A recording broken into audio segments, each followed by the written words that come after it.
que estamos utilizando actualmente. ¿Qué es la educación financiera? Como se los dije al principio, la educación financiera es el conjunto de conocimientos y habilidades que te ayudan a gestionar tus finanzas personales de manera efectiva, para que sepas desde cómo ahorrar hasta cómo invertir. Este conocimiento básico te permite tomar decisiones financieras informadas y evita que incurras en deudas innecesarias, permitiéndote optimizar tus recursos. Aquí, si ven, hay dos palabras básicas en lo que es la educación financiera: cómo ahorrar y cómo invertir. Son dos palabritas básicas en lo que es la educación financiera. Anteriormente, no sé, ustedes son más nuevos que yo solo tengo 46 años, pero cuando nosotros estábamos en la escuela había el ahorro escolar, y cuando uno era niño, uno competía con los compañeritos, $1, $1. O sea, había una motivación por ahorrar. Ahí indirectamente, en la primaria, lo que estaban haciendo era una educación financiera de que nos estaban enseñando el hábito del ahorro. Creo que eso se ha perdido un poco. No lo escucho. Pero sí, cuando nosotros estuvimos en la primaria, eso desde la primaria nos los enseñaban, pues, el hábito del ahorro. Y entiendo que se nos regalaba una semana, 2 semanas, y eso uno pues lo llenaba de emoción y lo hacíamos un hábito pues año tras año. Eso se hacía desde primer grado hasta sexto grado en su momento. Importancia de la educación financiera para principiantes. Si recién estás comenzando este camino, te contamos que acceder a la educación financiera básica te permite identificar oportunidades para administrar ingresos, controlar gastos y crear hábitos que fomenten el ahorro y la inversión. En términos generales, la educación financiera te brinda herramientas para establecer metas económicas realistas. Esa palabra es muy básica, realistas. Hacer un seguimiento de los gastos y aprender a reducir aquellos que son innecesarios. Entender y utilizar instrumentos financieros de manera consciente y crear un plan de ahorro sólido y sostenible.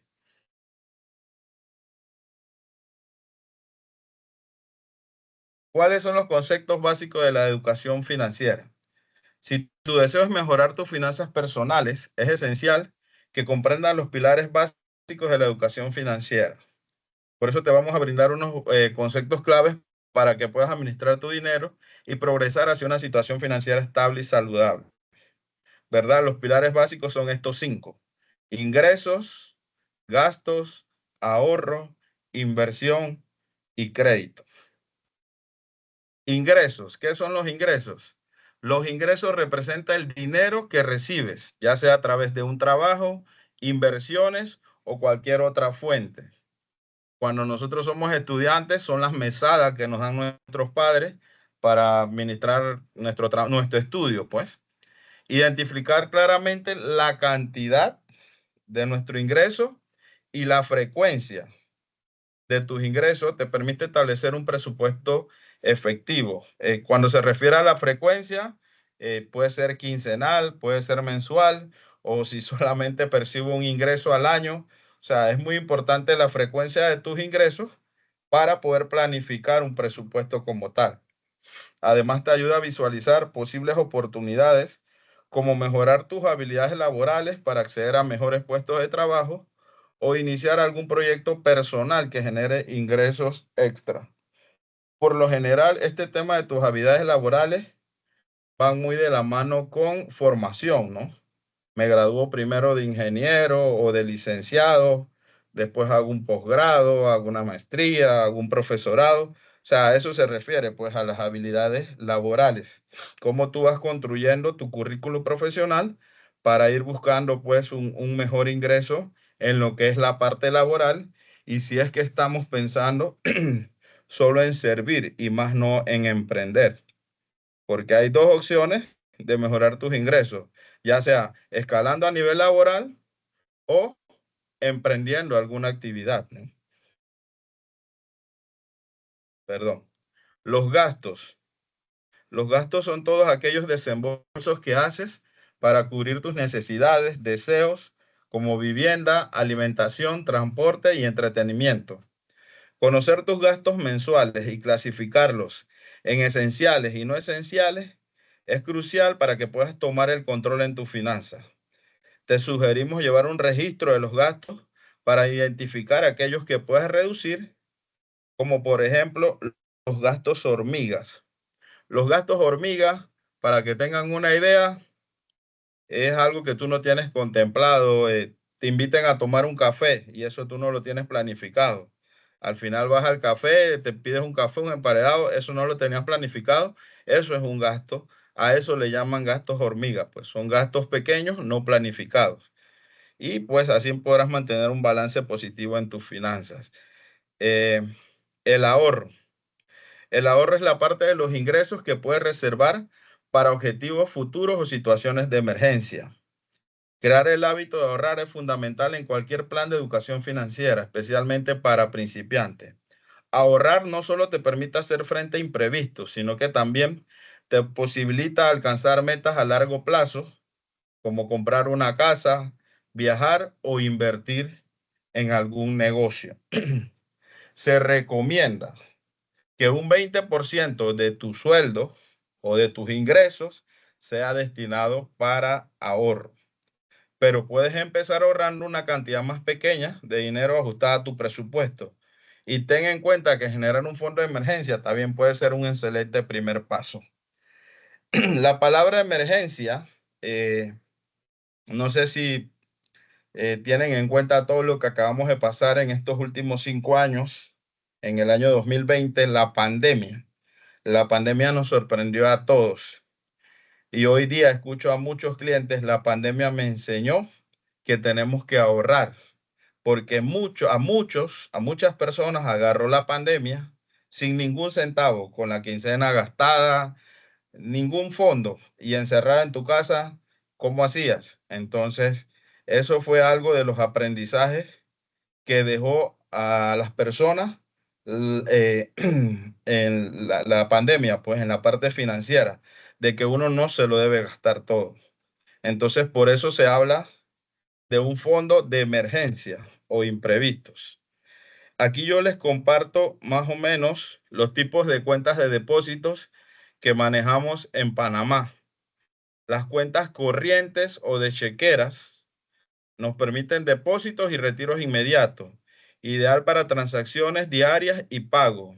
Aquí está, se pueden utilizar tarjetas de débitos y cheque. En realidad, este tipo de cuenta es recomendable cuando tú tienes un negocio, usar cheque, porque así tú vas dejando un registro, pues, de en qué estás utilizando o invirtiendo el dinero del negocio. Básicamente es para dejar registros contables.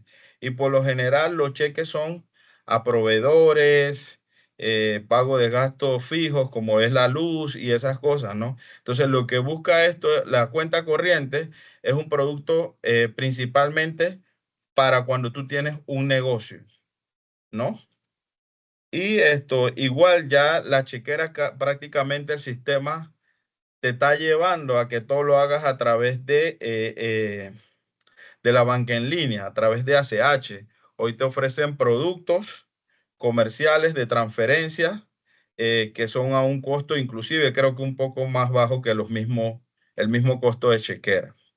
La cuenta de ahorro normal, que es la que te permite acumular dinero y generar intereses, es ideal para ahorros a largo plazo. Por lo general, las cuentas de ahorro de estas normales tienen una tasa de interés bien baja, o sea, no nos pagan mucho intereses por el dinero que mantenemos en ellas. Pero sí te permite, pues, que tengas el acceso inmediato a ella. Hoy día las cuentas de ahorro están siendo utilizadas con los famosos YAPI. Damos nuestro número de teléfono y podemos recibir dinero y enviar dinero a través del YAPI y al igual pues de transferencias en ACH. Los depósitos a plazo fijo. Los depósitos a plazo fijo tienen una característica. Por lo general, todos los bancos tienen por política de un monto en adelante. Entiendo que para tener un depósito a plazo fijo en un banco, tiene que ser de $10,000 en adelante. Y por lo general tú pactas con el banco qué tiempo vas a tener ese dinero pignorado a favor de ellos y ellos te van a pagar una tasa fija que tú negocies. Por lo general las negociaciones de plazo fijo son de 6 meses en adelante, 6 meses, 12 meses. Entre más tú pignoras el depósito, más alta es la tasa que te paga el banco. Eh, Hay personas que se dedican a esto, a tener fondos pignorados en los bancos y negocian tasas. Actualmente creo que la tasa del mercado oscila por el 5%. 5%, pero ese 5% no es mensual, es anual, que actualmente es una tasa alta.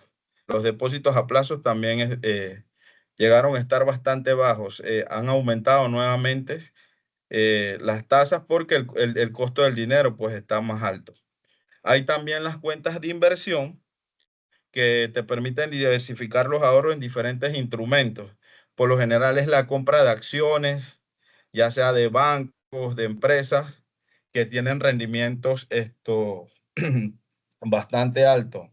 El tema de la, de la compra de acciones y bonos es que esto es una lotería, o sea, es una inversión.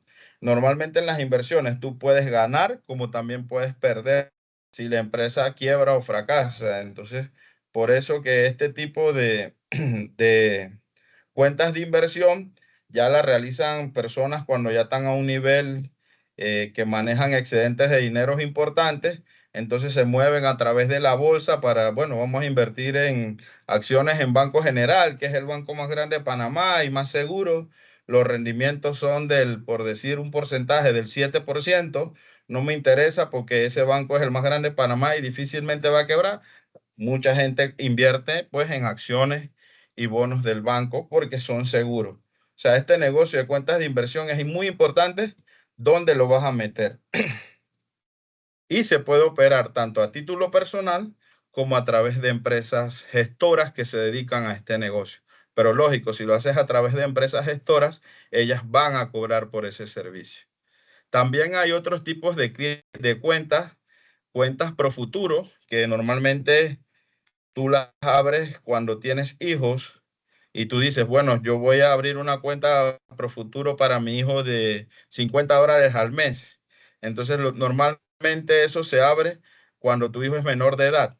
Entonces tú la planificas. Bueno, esta cuenta va a ser por 10 años, $50 por mes son $600, al año por 10 años son $6,000. Y estas cuentas también tienen rendimiento fijo. Por lo normal, el rendimiento de estas cuentas está entre el 4 y 5% anual. Ese es un tipo de cuentas también que hay, pero la particularidad que hay es que estas cuentas de ahorro futuro, mientras si la pactas por 10 años, en esos 10 años tú no puedes tocar ese dinero hasta que se cumplan los 10 años. Esa es la diferencia que tienen ese tipo de cuentas. Inversión. La inversión consiste en utilizar una parte de tus ahorros para generar rendimientos adicionales, es decir, hacer que el dinero crezca. Existen diferentes tipos de inversiones, desde las más conservadoras, como les hablaba, como plazos fijos, hasta el más arriesgados, como bonos, acciones o algunos fondos comunes de inversión. Aprender sobre opciones de inversiones y sus niveles de riesgo es importante para principiantes que buscan hacer crecer sus finanzas personales de manera sostenida. El crédito es la posibilidad de acceder a dinero prestado con el compromiso de devolverlo en el futuro. Usar el crédito de manera responsable es esencial para que no te endeudes e incurres en una inestabilidad financiera. Conocer cómo funcionan los intereses, los tipos de amortización, costos y plazos de pago te pueden ayudar a tomar decisiones informadas al momento de solicitar un crédito. ¿Qué pasa? ¿Qué ha pasado hoy día? El negocio digitalizado, todo este tema de tarjetas y demás, en el mercado se dice que el cliente no siente porque pasa un plástico, no saca un dinero. Pero todos estos productos, el producto entre más fácil es, su utilización es más costoso.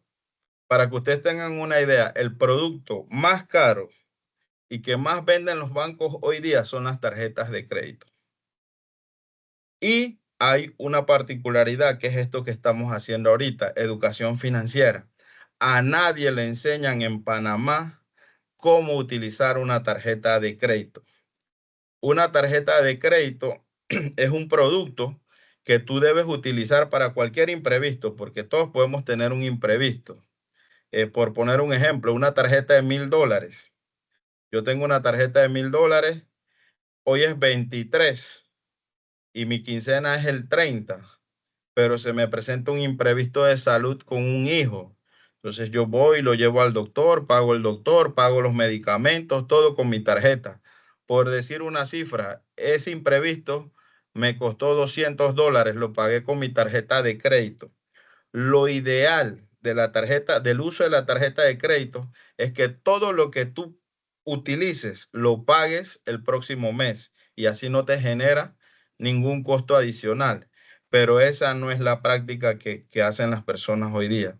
Hoy día sacan una tarjeta de crédito, la utilizan todas, la dejan ahí y nada más le dan el pago mínimo y nunca van a salir de ella.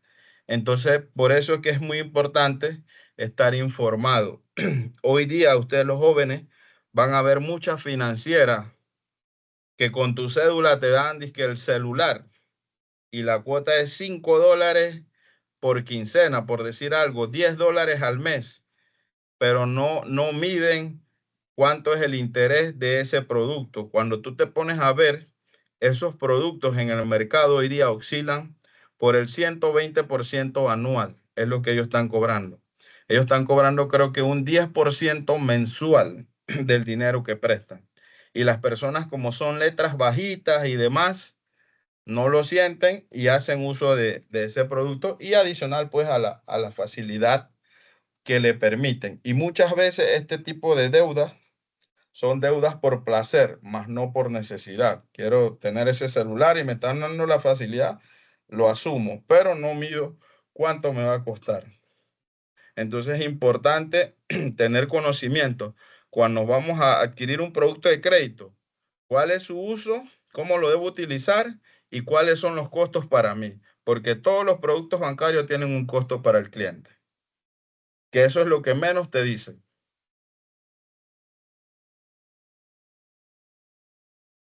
Ok, estrategias para una gestión financiera efectiva. Desarrollar una gestión financiera efectiva implica aplicar ciertos hábitos y estrategias para administrar el dinero de manera más organizada y optimizar los recursos disponibles. Descubramos algunas de estas estrategias. Presupuestar los gastos. Eso lo venimos hablando en la parte de atrás de los gastos, pues. Un presupuesto es la herramienta central de cualquier plan financiero. Al establecer un presupuesto, puedes asignar una cantidad específica a cada categoría del gasto, como vivienda, transporte, entretenimiento, y evitar gastar más de lo que ganas. Y presupuestar te permite además detectar áreas en las que puedes reducir gastos o ahorrar más. Creo que aquí yo les hice, este es un Excel que se los puedo compartir. Yo puse este modelo como más o menos el salario promedio mensual, son $700. Ese es mi ingreso, $700. Y los ingresos, aquí lo detallé. En este ejemplo, ¿por qué no pongo vivienda? Porque normalmente nosotros vivimos en la casa de nuestros padres y no pagamos vivienda, la vivienda la pagan nuestros padres. Pero por decir algo, yo trabajo y yo ayudo pues con pagar el agua, la luz, los servicios públicos, le puse $100. Ayudo con el supermercado de la casa para mi comida con $200. Esto es mensual. Puse internet y celular porque una persona con un celular pagando $40 hoy día, todos los meses tiene internet ilimitada y tiene minutos. Transporte puse $100 y ahorro, aquí sí puse la fórmula del 20%, ¿no? 700 por el 20% son 140 balboas. Entretenimiento que es ir a un restaurante, ir a una discoteca, pasear, puse $100 al mes. Restando todas estas salidas de dinero, estos egresos, todavía me queda en mi presupuesto, si ven ahí arriba, $20 que puedo asignar para cualquier otra necesidad. O sea, esto, por muy simple que lo vean, es muy importante. Y ya cuando uno lo ve, lo pone en un papel, uno ve dónde puede, porque hay gastos que uno puede controlar, como hay gastos que no, que son fijos. Pero ya uno anotándolo se da cuenta hacia dónde se le está yendo el dinero y toma las decisiones. Ve, voy a dejar de salir por 6 meses y me voy a ahorrar $600, por ponerles un ejemplo. Pero esto es muy importante para nuestra vida, para todo lo que vayamos a hacer. Esto estoy poniendo el ejemplo de un salario. Si fuera que quiero hacer un negocio, es importante cuánto me va a generar ese negocio, qué costos tiene ese negocio. Y así yo hago, antes de dar el paso de emprender o poner un negocio, yo mismo hago en un papel un ejercicio si en efecto ese negocio me va a ser rentable o me va a complicar un poco más. Pero el ejemplo que yo les pongo aquí es básicamente un presupuesto mensual personal de un asalariado. Esto yo se lo voy a compartir a Claudia al Excel. Usted le pueden poner más salario, menos salario, ponerle más variables de los gastos que se ajusten a ustedes y ustedes hacen el ejercicio, lo pueden hacer un hábito de uso personal y estoy seguro que les va a funcionar a todos, porque muy pocas personas lo hacen. Evitar deudas innecesarias. Es fundamental que puedas reconocer cuándo una deuda es realmente necesaria. Mantener las deudas bajo control significa analizar si es posible cubrir el costo de la deuda sin afectar tu estabilidad financiera. Tu estabilidad financiera no es más que nada que esto que está acá atrás. Poder cubrir tus compromisos mensuales. Que ninguno de estos renglones que plasmaste aquí se van a afectar por una mala decisión que tú tomes en asumir una deuda innecesaria. Es importante que puedas comparar opciones, que es lo que le dije, y buscar tasas de interés favorables antes de comprometerte a cualquier deuda. ¿Qué pasa? A veces los bancos, todo lo que son las entidades financieras, no solo los bancos, a nosotros nos capacitan ¿para qué? Para darte un servicio de calidad, de que tú te sientas como un rey y no darte opción de pensar, sino de lo que yo te presento, tú lo aceptas. Cuando te digo no pensar, no es que no piensas, sino de que no vayas a otro banco que pueda que sea más económico que el mío y tomes el producto con ellos. O sea, yo te voy a atender tan bien que tú digas, ¿sabe qué? Este es lo mejor, yo me voy por aquí, sin tomar la práctica de que mejor voy a cotizar con los bancos privados, con los bancos estatales, para ver cuál me sale mejor. A veces hay algo, y se los comunico aquí a ustedes. La banca privada, el servicio es más rápido que los bancos estatales. Los bancos estatales son los bancos del gobierno, que son el Banco Nacional de Panamá y la Caja de Ahorro. La banca privada, los bancos privados, Banco General, Banismo, Global Bank, ninguno de estos bancos va a ser, ¿cómo le digo?, más barato que los bancos estatales. Esa es una realidad, porque el costo de fondo de los bancos estatales es más bajo que los bancos privados. ¿Dónde se llevan los bancos privados a los bancos estatales? En el servicio, en el tiempo de respuesta. A veces nosotros dejamos las cosas para última hora y por andar en las correderas, el cliente toma la decisión de decir, ¿sabes qué? No me importa que me salga un poquito más caro, pero me resuelve. Entonces les doy estos tics porque todo lo que son decisiones financieras, uno ve todas las opciones que le da el mercado y con tiempo para no salir perjudicado con temas de asumir costos más altos por no tener el tiempo adecuado para adquirir un producto financiero. Eso sí se los comparto para su vida, para todos.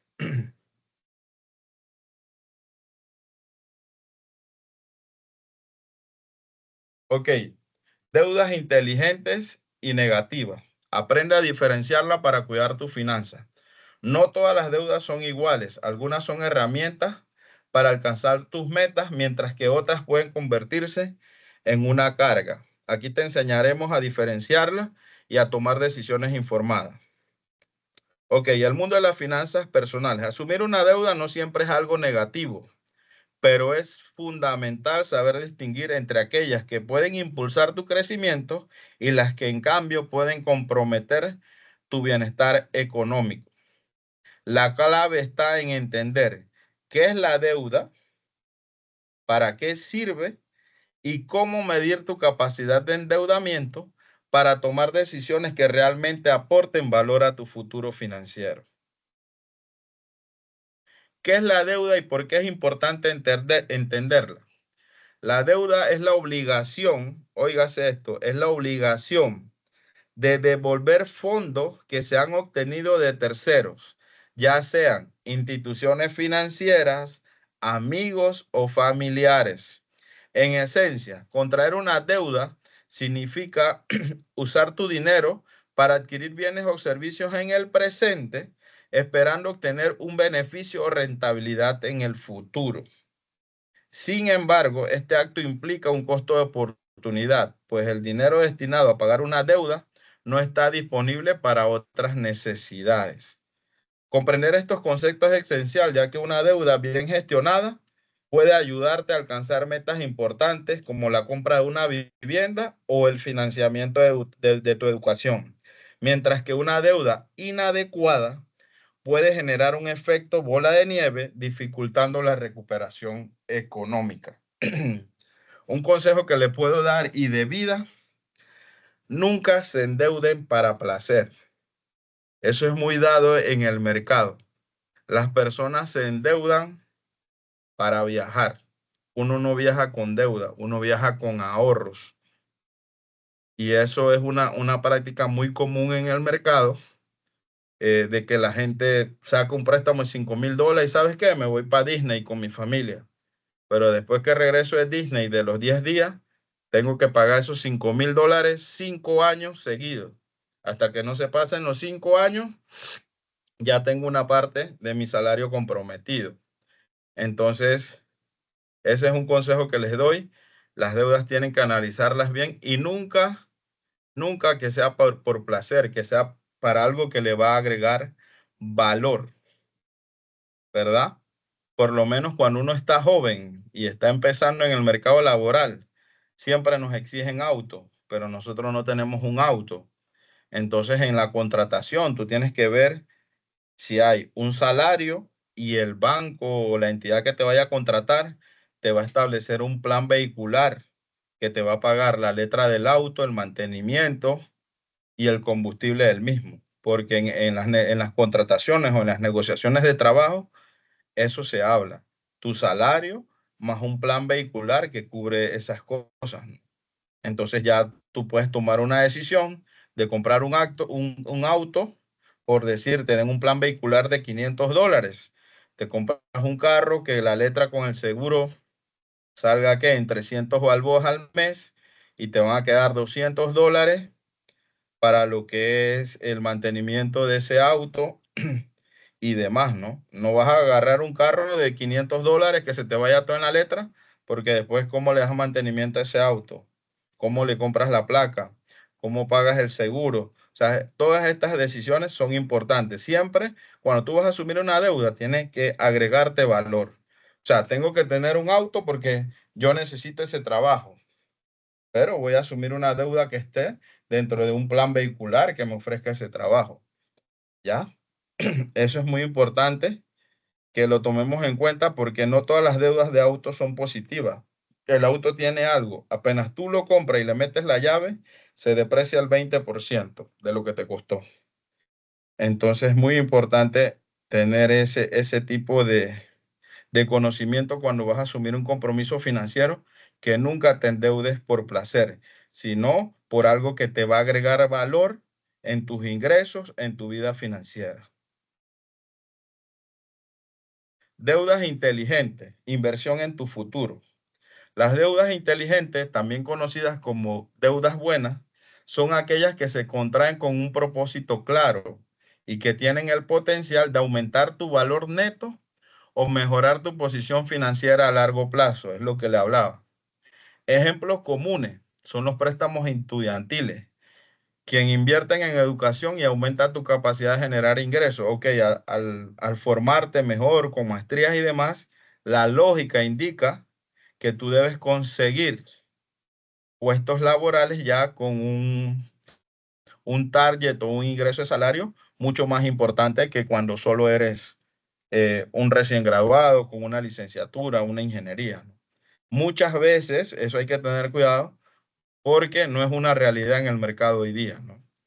Las hipotecas que te permiten adquirir una propiedad que a lo largo del tiempo tiende a apreciar su valor.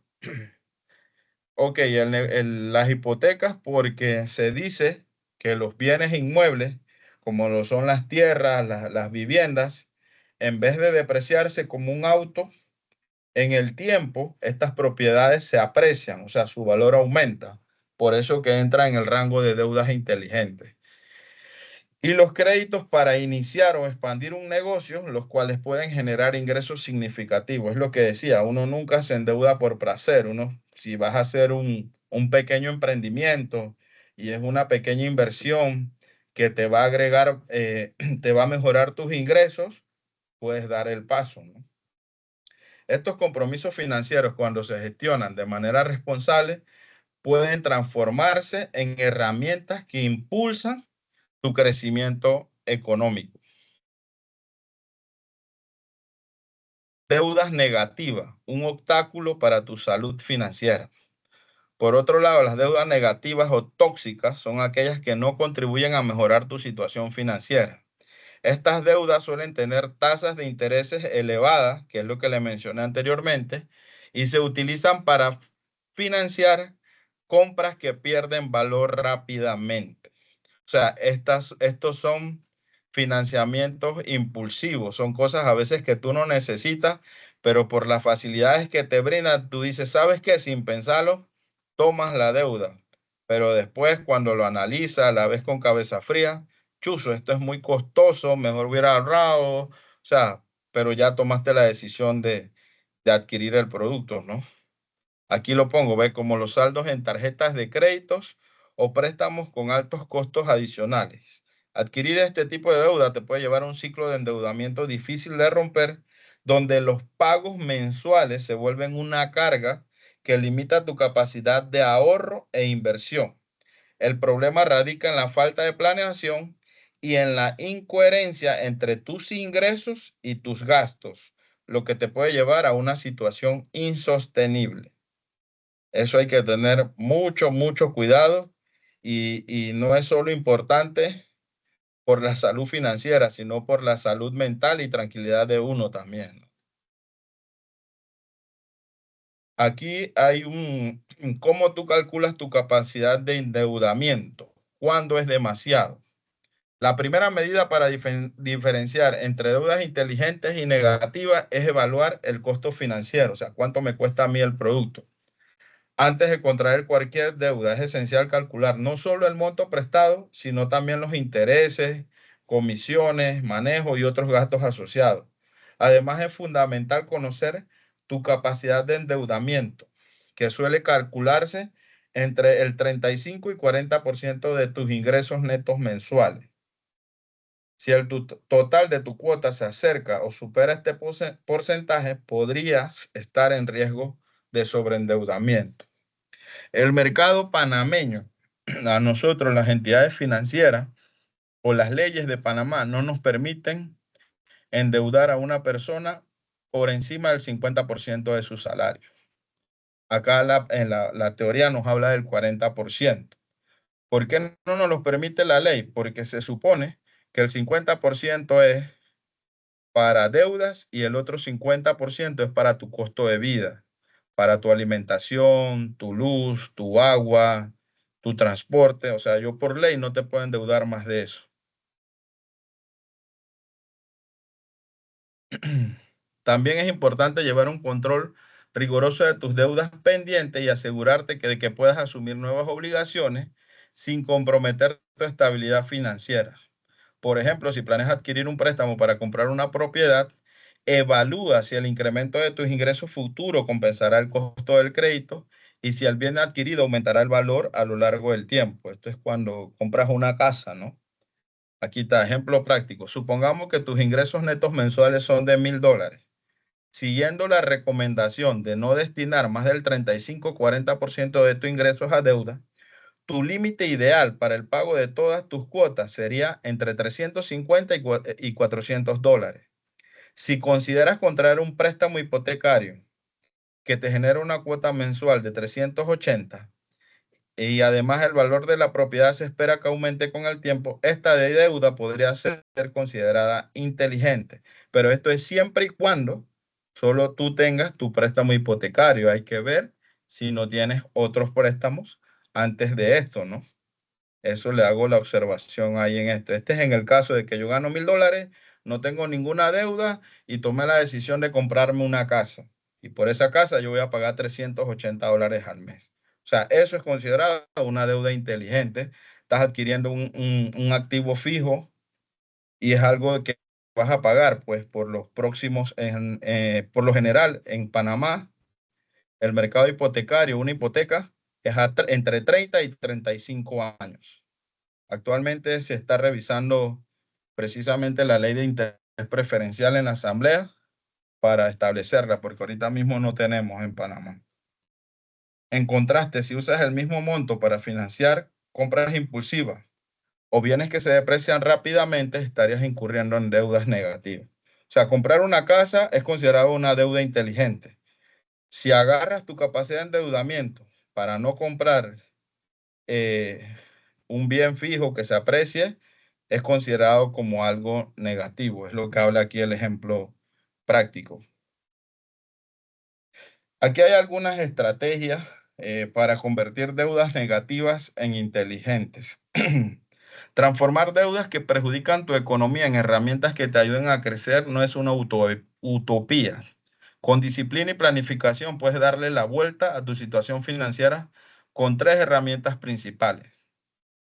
Refinanciar deudas costosas. La refinanciación consiste en reemplazar una deuda con altos intereses por otras con mejores condiciones.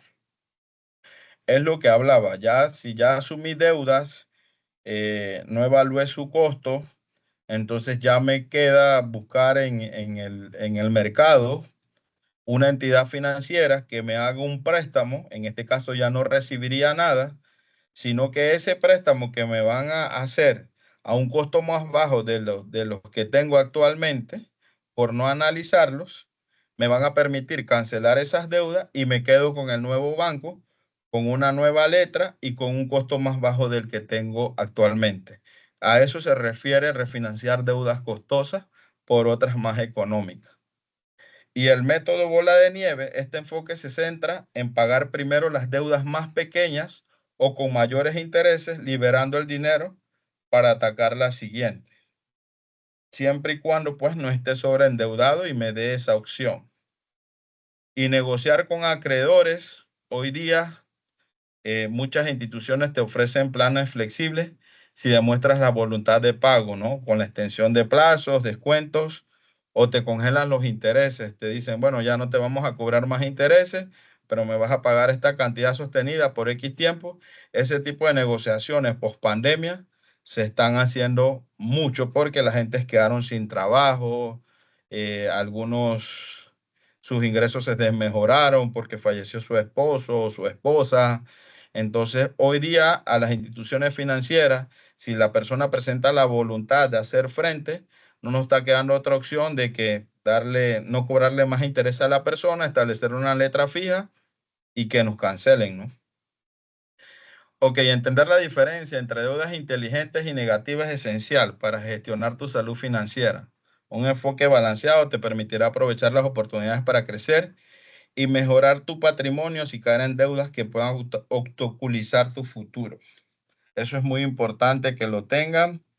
Eh, Les comparto eso pues porque lo que yo les acabo de manifestar son cosas que muy pocas veces nos las dicen, eh, Y bueno, nos ha tocado hoy pues la oportunidad de poderle compartir un poquito pues de lo que es la educación financiera. No sé si tienen alguna duda, alguna pregunta con respecto a lo que les he hablado. Con mucho gusto esto se las atiendo, ¿no?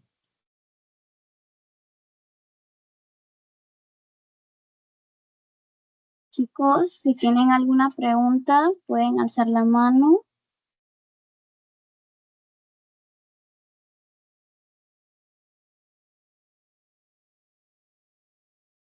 Bueno, por acá una pregunta.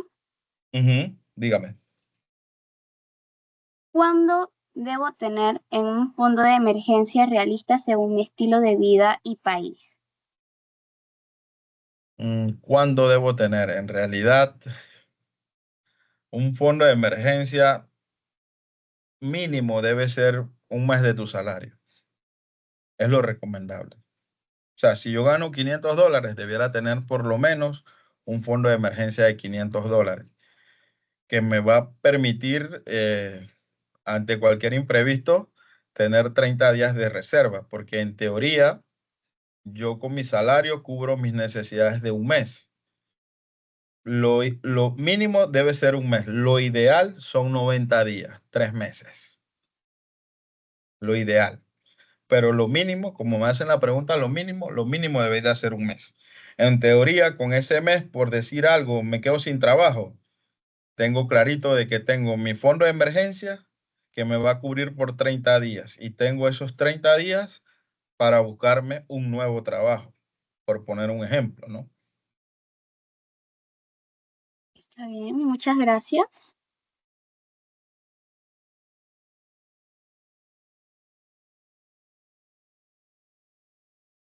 No sé Yo si hay tengo una alguna. duda, yo tengo Ajá, otra duda. dígame.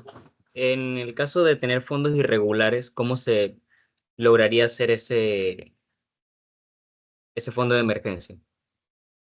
Fondos irregulares, cuando te refieres a fondos irregulares de que no tienes un ingreso fijo sostenido.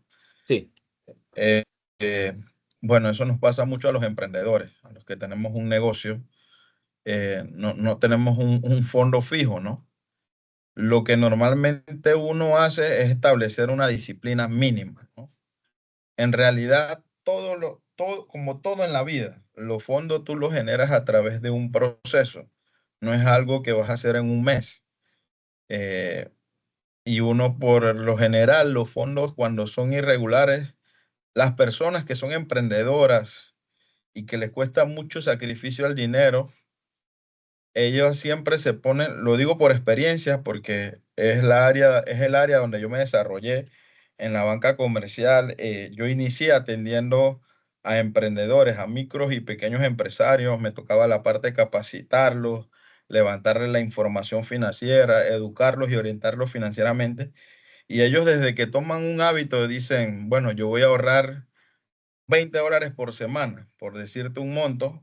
Ellos no fallan, ellos lo metían en una, por decirte algo, no tenían ni cuenta de banco. Agarraban una botella de estas de soda de plástico y ahí toda la semana metían sus $20. Al final del año tenían más de $1,000 ahorrados. Y luego con esos $1,000 venían y abrían sus cuentas en el banco. Entonces, o sea, eso va en ti como persona, ¿no? Eh, yo no, si tienes la formación de que no te lo debes gastar todo, tú mismo debes procurar o establecerte como meta, ¿sabes qué? Mis fondos son irregulares, pero yo voy a ponerme una cuota mínima de ahorro de $10 por semana, $40 al mes, por decir una cantidad, o de $20 al mes. Yo en un año voy a tener $240. En 5 años voy a tener $1,200. Pero es ponerte como meta, ir creando ese fondo. Inclusive no es que no lo puedas tocar. Si te sale una oportunidad de negocio o algo, lo sacas, haces el negocio y lo devuelves. Eso hacen muchas personas. Y esa es la ventaja cuando lo tienes en una cuenta de ahorro tuya personal, de que puedes retirar y sacar y no lo negociaste a través de una cuenta especial, de un ahorro futuro o de un plazo fijo que no puedes tocar. Pero sí se hace, sí se hace. Tú mismo te prestas de tu fondo de emergencia y dice, ¿sabes qué? No me voy a hacer trampa, lo voy a devolver. Pero siempre y cuando tengas esa disciplina y ese compromiso de que ese es tu fondo de emergencia, de que lo tienes que respetar y de que no lo vas a, o sea, lo puedes utilizar, pero tienes que tener presente de que lo tienes que devolver y que ese fondo de emergencia está por encima de tus necesidades de placer, de viajar y de otras cosas, ¿no? Yo puedo viajar, pero mi fondo de emergencia es este y no lo voy a tocar. Porque no es que no podamos hacer las cosas, es un tema de disciplina personal y de uno mismo establecerse dentro de sus actividades diarias como parte de mi proceso de vida. Voy a ir creando mi fondo y yo mismo voy a ir respetando mis finanzas y no nos vamos a dar ni cuenta cuando tenemos sumas de dinero importantes. Cuando le damos importancia a la disciplina del ahorro, van por buen camino. Y no hacemos todo a base de deuda también. Hoy día el mercado, para ustedes los jóvenes, cuando yo empecé a su edad, yo empecé a trabajar a los 18 años y a los 20 años entré a trabajar en la banca. Yo trabajaba en un banco, en Multibank, y ganaba en aquellos tiempos $600 era un platal, acá en Santiago, en Veraguas, en el interior. Y a mí no me prestaban las entidades financieras hasta que yo cumpliera 2 años de laborar en el trabajo. 2 años. Y hoy día las entidades financieras con 3 meses le están prestando a los muchachos, endeudándolos con deudas a costos súper altos. Y uno cuando es joven tiene algo que uno es impulsivo, o sea, se deja llevar de la necesidad, de la emoción y todo lo quiere para allá. No lo analiza.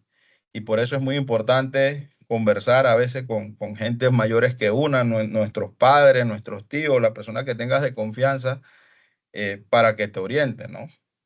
Pero sí, hoy día el mercado está muy, muy agresivo. Los jóvenes no han ni empezado a laborar y ya tienen deudas de celulares. Hoy día están usando mucho, que yo vi ahí en el temario que tenían las tarjetas débito, las tarjetas de débito de las marcas Visa y eso. Esa tarjeta tiene un costo su uso. Esa tarjeta le cuesta a cada persona que la tiene, creo que $40, porque mis hijos las tienen. Y todos los años, hay un año del mes, yo le pongo su mesada, pero hay un año del mes que dice, papá, la plata, ¿qué plata? ¿Qué pasó? No, es que el banco me cobró la anualidad de la Visa débito que tengo.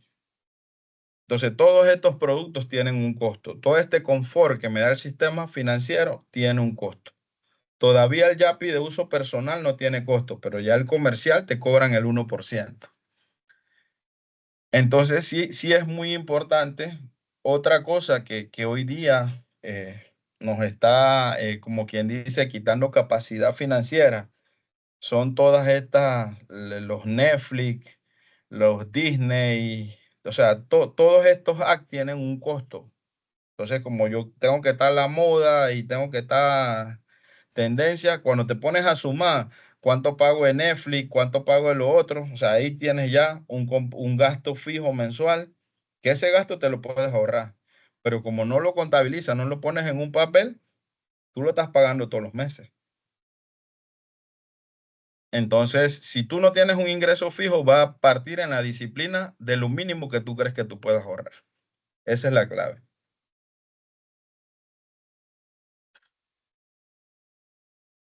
No sé si algo más. Lo que le decía de que en nuestros tiempos yo trabajaba en un banco y yo tuve que esperar 2 años para poder que me dieran una facilidad financiera. Yo le estoy hablando de hace 26 años atrás. Así estaba el mercado en Panamá. Me prestaron después de 2 años de trabajar y tuve que llevar un fiador que nunca se me olvida. Ya esa figura no se usa porque la gente no quiere ser fiador. La figura de fiador era una persona que tuviera más de 2 años de laborar, tuviera capacidad de que si yo no pagaba, a él le cobraba. Esa era la figura de fiador que usaba el sistema bancario antes. Eso ha ido desapareciendo porque muchas personas quedaron mal y sus fiadores quedaron pagando sus deudas. Entonces, hoy día nadie quiere ser fiador de nadie. y eso es consejo sano para ustedes. La capacidad de crédito no se le presta a nadie. Yo trabajo en una financiera donde muchas veces llamo a la persona y le digo, ve, mire, usted tiene un compromiso aquí y lo tiene atrasado. Ah, no, es que ese crédito yo se lo presté a mi primo. Digo, bueno, qué pena, pero aquí el deudor legal es usted y el que tiene que pagar es usted. Entonces les doy este consejo sano porque el crédito no se le presta a nadie. El crédito es como su nombre, ustedes tienen que cuidarlo. Y nosotros los que estamos estudiando, preparándonos, superándonos con créditos inteligentes, es la única manera de que podamos a poder crecer y consolidarnos en nuestras vidas. Así que les doy ese consejo, el crédito no se presta a nadie, se cuida mucho y se analiza bien cuando uno va a asumir una deuda. No dejarse llevar por las emociones y no se endeuden por placer. Ese es el consejo que les puedo dar en resumen. Bueno, tengo otra consultita. Mencionó sobre de que en su anterior trabajo, hace bastante tiempo, tenía que tener 2 años manteniendo ese trabajo para que le hicieran un préstamo. Ajá. Y que actualmente, después de los 3 meses, tranquilamente ya lo pueden soltar. Entonces, ¿cómo se podría identificar esa pequeña, o sea, esa inversión que por así decirlo, se hace de una legítima, o sea, contra una que puede ser tranquilamente una estafa? Ok, cuando yo voy a pedir, es lo que le digo, cuando uno va a pedir una deuda, uno investiga la solidez de esa entidad financiera, qué tan sólida es, cuántas sucursales tiene y demás. Y como les dije en la presentación, entre más fácil le dan el crédito, más costoso es. O sea, entre menos me cuesta acceder al compromiso, es más caro. No va a ser más barato. Lo que te quiero decir es que las condiciones en el mercado han bajado, o sea, es por el ritmo de vida que llevamos, ese agitado del capitalismo, ¿no? Entonces, los bancos, como no se pueden quedar atrás de las financieras son más caras que los bancos. El consejo que le puedo dar, si, si van a emprender algo, hacer algo, su primera transacción háganla con banco, no la hagan con financiera. Y yo trabajo en una y no es tan costosa, pero somos más caros que los bancos. Entonces, uno por lo general se va al banco y le pregunta cuáles son los requisitos. Mire, yo tengo 12 meses de trabajar en X empresa. Yo quisiera saber cuáles son los requisitos para un préstamo personal. ¿Por qué? Bueno, porque quiero poner un negocio. Pero ya antes de ir al banco, yo tengo que tener mi proyecto bien claro de cuánto yo necesito. Yo no puedo ir al banco a ver. Yo tengo que tener primero mi proyecto clarito, por decir, pues que quieres pedir un préstamo para hacer un emprendimiento y que de ese préstamo lo vas a hacer contra tu salario, por poner un ejemplo, lo vas a pagar de tu salario, pero que el emprendimiento que vayas a hacer te va a generar un ingreso adicional que va a compensar la capacidad tuya de tu salario que estás dando para esa deuda. Eso es una deuda inteligente. Por lo general, los bancos creo que han bajado a 12 meses para darle un primer financiamiento a un cliente. Y dependiendo de la empresa y de la actividad que haga la empresa. O sea, los bancos hoy día no le prestan a casinos. Hay ciertas actividades que ellos no le prestan por todo este tema que tiene que ver con el blanqueo de capitales y financiamiento del terrorismo. O sea, los casinos son actividades muy dadas a lavar dinero. Entonces, los bancos prefieren no prestarle a los empleados de los casinos, por ponerles un ejemplo, pues. Hay otras actividades también que los bancos no prestan. Hay empresas o grupos económicos que también los bancos dicen, no le presto a ese grupo económico, porque ese grupo económico lo que hace es que abre una empresa y a los ciertos años se da la quiebra y lo cierra y abre otra. Entonces ya los bancos saben más o menos, dependiendo de los dueños, qué tan estables son las empresas y demás. No sé si hay alguna otra pregunta. Chicos, ¿otra pregunta? Bien. Si no hay más preguntas, queremos agradecerle al licenciado Marlon. Hay una pregunta. Ujú. Ailín. Ailín Adelante. García. Buenas noches. Buenas noches. Buenas Bueno, noches. mi pregunta es, ¿cómo se hacen los casos de un ahorro como a corto plazo? Un ejemplo, si quisiera alguien comprarse como una computadora y algo así, ¿cómo se podría hacer sin afectar como el ahorro como a futuro? Ok. Bueno, hoy día una computadora es una necesidad. Hoy día hay muchos trabajos desde casa. Eh, una computadora, hay formas, ¿no? Hay formas, si tú, por decirte, por ponerte un ejemplo, los bancos, si tú no tienes un salario, pero por decirte, tú tienes una cuenta de ahorro de $1000, pero tú no quieres sacar tus $1000, sino que tú contra tus $1000 quieres que el banco te preste. El banco te hace un préstamo prendario, por decirte, esa computadora vale $500. Entonces ellos te dan un préstamo prendario contra tu ahorro, pero te ignoran los $500 y te cobran dizque el 2%. Esa es una deuda inteligente. Por lo general esa computadora la vas a adquirir porque va a ser parte de algún ingreso tuyo, me imagino, ¿no? De algún trabajo en especial que hoy día están ofreciendo muchos trabajos desde casa, veo. Algunos call centers, inclusive algunos bancos de otros países, donde te pagan la internet y tu salario y trabajas desde casa. Pero también hay financiamientos para compras de computadora y por lo general, por el tipo de producto que es, ese financiamiento no pasa de los 12 meses. Eh, Tomas una computadora de $1000, por decir algo, bueno, vas a pagar $100 por 12 meses, por decir un monto. Ese tipo de financiamiento en la financiera que yo trabajo lo damos a diario y por lo general lo sacan los papás para los hijos que están estudiando en la universidad, que necesitan ya una computadora, que no necesitan la computadora esta básica, sino ya necesitan una computadora de más capacidad, de otras funciones más avanzadas, pues. Normalmente la sacan los padres y los pagan por cuotas.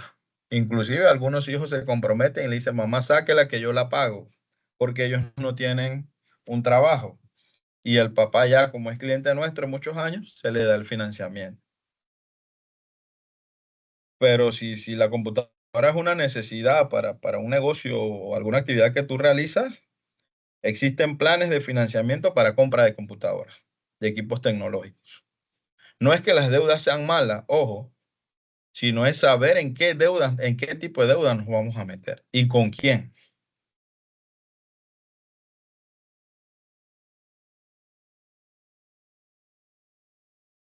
Pero si es posible de que tengas ambas cosas, tu fondo de ahorro y un compromiso financiero de una cuota, por decirte, de $50 al mes para pagar tu computadora. O sea, eso lo puedes hacer.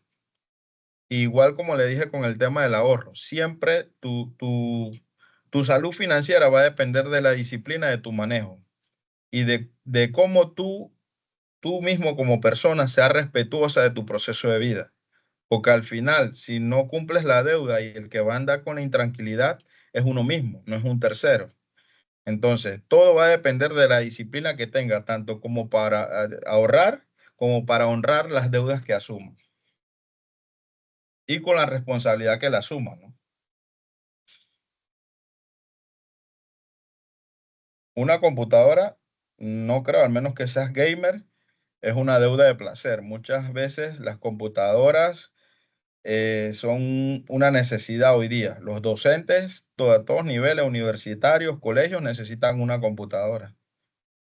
Y con todo este tema de la inteligencia artificial, todo está yendo hacia allá. Pero todo va a depender de la disciplina que tengamos y que seamos buenos, porque si eres bueno pagando, vas a tener crédito.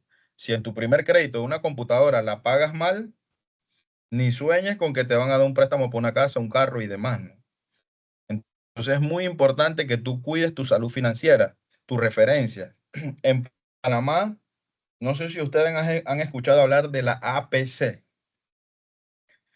En Panamá, nosotros las entidades financieras, todas estamos registradas en la Asociación Panameña de Crédito y reportamos los créditos de nuestros clientes. Entonces, si el cliente paga bien, es 1 y está en verde. Si paga más o menos 2 o 3 meses, se le van poniendo números. 1, 2, 3, 4, 5, 6, 7, 8, hasta 9. Si tú estás en 6, 7, ya las entidades evalúan, este cliente no paga bien, es muy irregular. Entonces te van reportando ahí toda tu actividad crediticia. Eso es identidades financieras, ¿no? De financieras y de bancos prácticamente.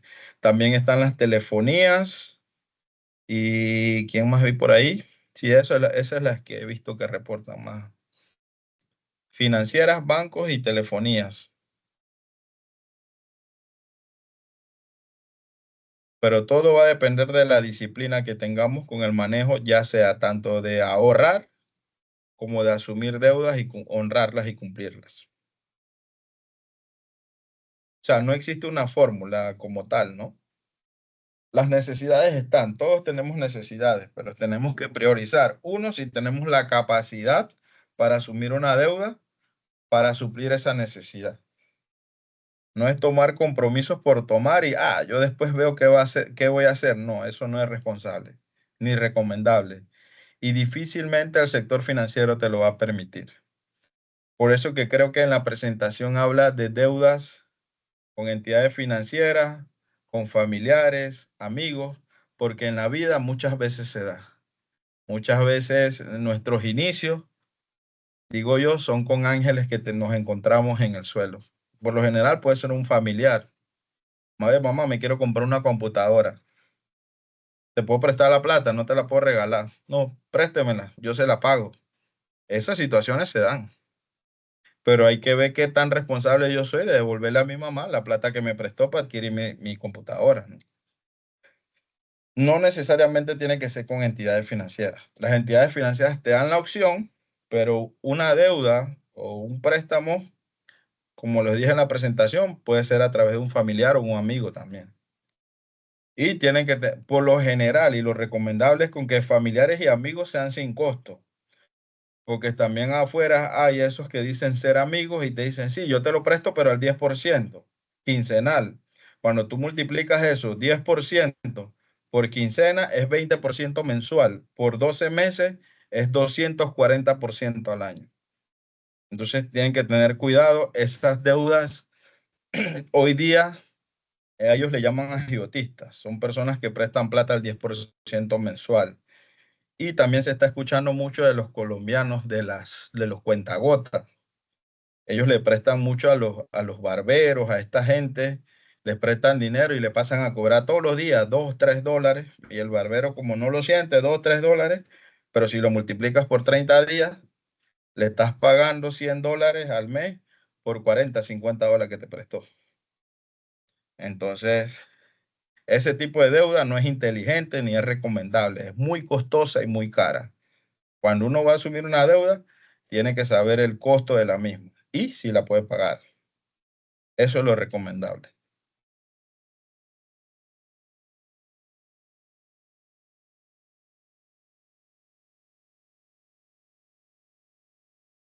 No sé si hay alguna más.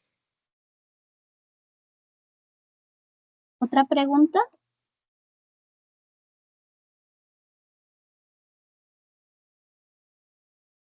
¿Nadie tiene más preguntas?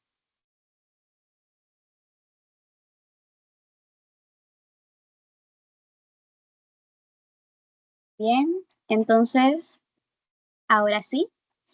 Muchas gracias al licenciado Marlon Agudo por compartir con nosotros herramientas que no solo sirven para manejar el dinero, sino que para tomar decisiones inteligentes con nuestro futuro. Gracias por inspirarnos a ser jóvenes más responsables y conscientes. Ha sido un placer. Gracias a ustedes por la invitación. Que tengan una bonita noche. Igualmente. Gracias por todo. Cuídense. Gracias. De De nada, parte a la de orden.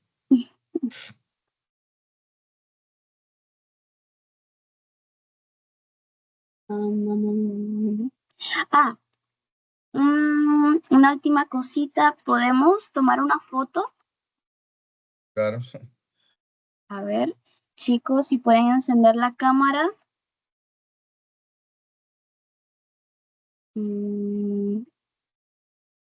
Dylan, ayúdame ahí.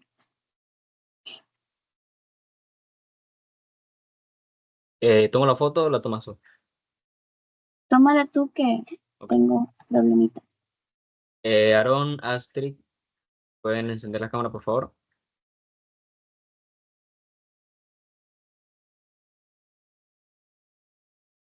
Bueno, los que estén, posecita, 1, 2, listo. Muchas gracias de nuevo De de parte de nada. Creo. Buenas noches. Buenas noches. Buenas noches, cuídense.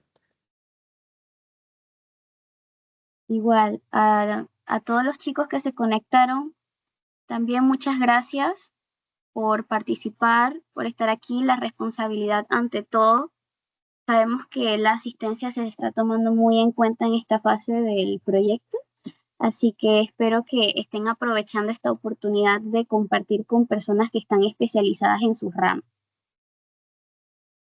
Yo no he tenido el tiempo de